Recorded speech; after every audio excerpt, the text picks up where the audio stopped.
Hi friends, అందరికీ నమస్కారము. ప్రతి ఒక్కరికి కూడా అక్షయ తృతీయ శుభాకాంక్షలు. అక్షయము అంటే ఎప్పటికీ కూడా నిలిచి ఉండేది.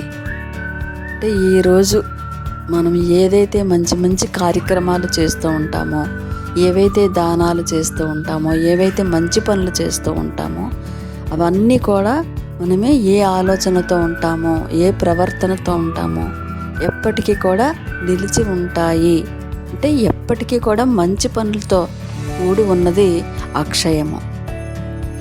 మరి ఈరోజు చక్కగా మనకి ఉన్న దానిలో లేని వాళ్ళకి, పేదవాళ్ళ లాంటి వాళ్ళకి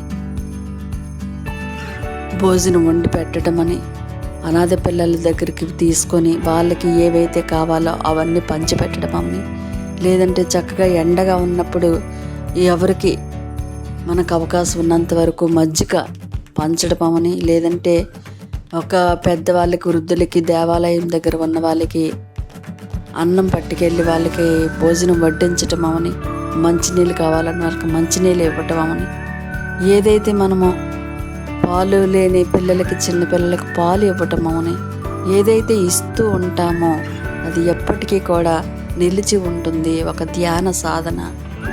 అలా ఏదైతే చేస్తూ ఉంటామో అది ఎప్పటికీ కూడా నిలిచి ఉండి మనల్ని ఎల్లప్పుడూ కూడా అది కాపాడుతూ ఉంటుంది.